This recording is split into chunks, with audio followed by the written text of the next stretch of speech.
Welcome back, everyone. Welcome back.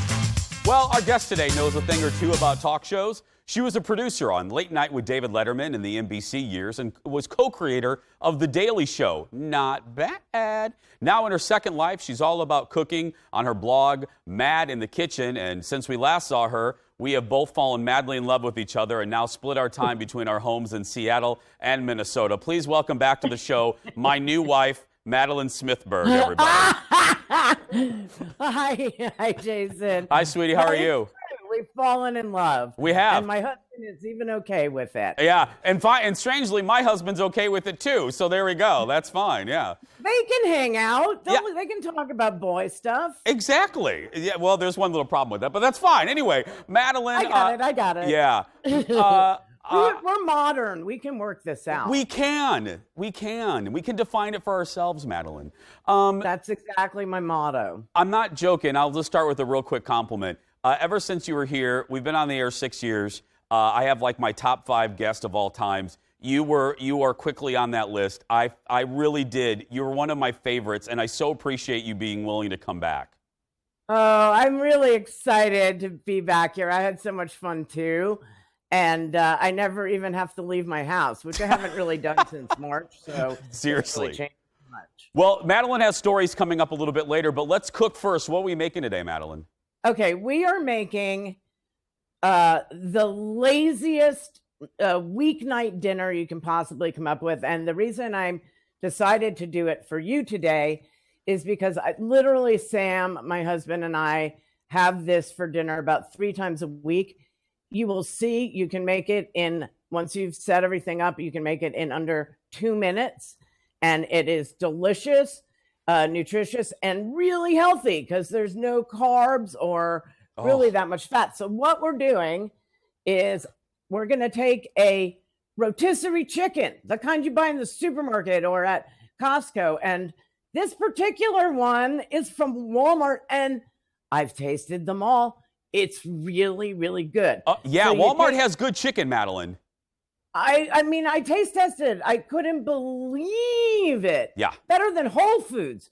Anyway, you take your chicken, and then you can do other things like chicken salad. And what I have here is some different lettuces, radicchio. I have some arugula.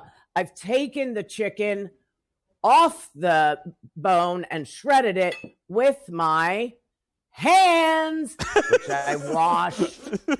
Then I'm going to do just a little olive oil, balsamic reduction, Parmesan, goat cheese, and finish it off cha-cha-cha with my Caesars and a little bit of dill. So here we go. Okay. Now, the idea is you want to impress the people you're feeding and not have them know that you didn't spend that much money and you didn't put that much time into it, because people don't really feel good about that. Yeah. But it's great for the chef.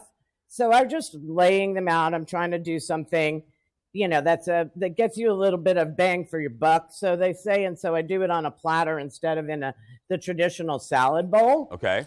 And then I have different. This is it's called endive lettuce, but I always thought that it was escarole, and it gives a little bitter bite. So I have like different things going on in terms of my lettuces. Now I'm going to go around the outside with a splash of color. Radicchio. You have to roll the R, otherwise you're not allowed to eat it. That's what they told me at Fred Meyer, my local supermarket. And here we go. Just because, a little bit of arugula. And I like to get artistic, so I put the arugula in between the little pretty romaines. It's very fancy. Just to, glam it up. This is just called, I don't feel like cooking, but I don't feel like takeout. What do? Now I'm laying my chicken. I've made a bed. I made a bed of lettuce. It's a lettuce bed, Madeleine, a lettuce bed. Yeah. You can get it at Mattress Outlet. It's not very comfortable, and it smells after 3 days. Yeah. So I've laid my chicken out. I'm not big at measuring. You know that about me, Jason, because we are married, so you've learned a lot very quickly. I know all about that. Here's a shot of parm, little goat cheese, 'cause why not? I love this. This looks so good. I know, it's so good. Right now I'm going to just put a little bit of olive oil. Now I just go up and down and up and down and up, and that's that. And then I'm going to do a little salt and pepper. Do. This is my burlap and barrel purple peppercorns. Highly recommend. Link on my website. Best spices in the world. Best people to go around the world getting spices. Now, I am a huge fan of balsamic reduction or glaze. I usually like it when the bottle is open, but you can't think of everything. And so now I'm just going to take this. I start at the one end, and I go up and down and up and down and up and down, and then a little swirl, because why not? And is that it? I'm going to just put a little bit of dill with my scissors. You know, I'm silly. I give names to all my tools. Mm-hmm. I don't know. I'm alone in this process, except for Guy and Sam, who are my team.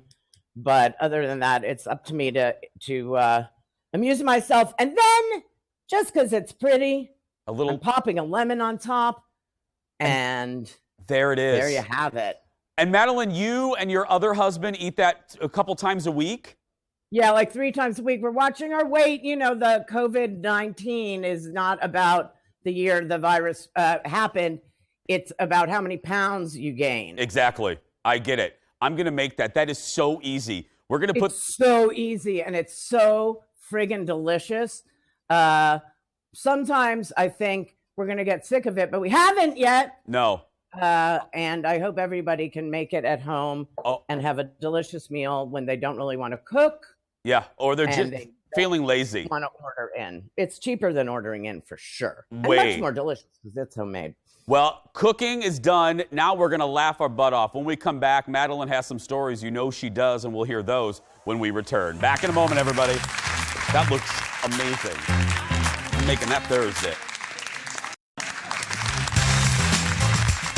Welcome back. I woke up this morning. I'm not joking. I woke up this morning, and every day it's like, you know, not to get woo-woo, but it's a blessing to have this show. I feel very lucky. There's a finite number of these jobs. But I woke up really happy this morning to get to work because of our guest today. Madeleine Smithberg is back with us, a former producer on Late Night with David Letterman. The NBC years, I always like to clarify that for the youngins, the golden years. Madeleine has some more stories coming up a little bit, but we're going to nerd out for a second, Madeleine, if you don't mind, because I'm a student of these shows. As you know, Carson was a big influence on Dave. Are you surprised that Dave didn't go the way of Carson? And what I mean by that is, once Dave signed off, once Johnny signed off, we never saw him again. Letterman, Dave isn't doing that, thank goodness. He's on, the Netflix show. Are you surprised? No, I'm not surprised. I think when you work that hard to grow a beard like that, you want to have sort of an outlet to showcase it. I also think that poor Johnny, who, the god to all of us, once he went off the air, just blew up like a balloon and just didn't want anybody to see him. There are a couple of pictures that leaked out in the National Enquirer. Not that I read it. Yeah. But yeah, no, I'm so happy to see Dave out and relaxed and doing what he's doing. I love the guy. You seriously love the guy? Don't you think this format, Madeleine? I mean, you produced for him. A good producer produces a show that plays to the strengths of the host. Don't you think? I've said this. My next guest needs no introduction. Really plays to Dave's strengths as an interviewer, which I never thought he got enough credit for. Interesting. On the talk show, Jason, it was his least favorite part. Dave was really into the comedy. Yeah. He liked my people because they were, sort of originals and not famous and didn't have agents that weren't in quote unquote show business, usually because they were children or really old ladies. Because I did all the human interest guests.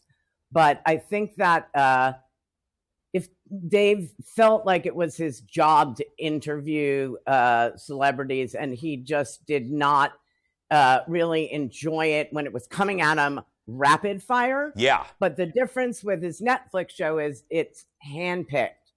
So it's actually human beings that he is interested in and wants to talk. And I have to say that I feel like his interview skills have just kind of jumped. Yes. You know, I'm trying to think of a fake number to make it sound impressive. 1,000%. That you can fact check that. Yeah. I would new incarnation. I would agree with you in what you say, Madeleine. That was one of the distinct differences between late night and late show. I think that, you know, toward the end of the late show, I think he really enjoyed certain, as you would say, not the stars there just to plug their show, but Dave really started enjoying just good back and forth conversation, more so in late show than in late night.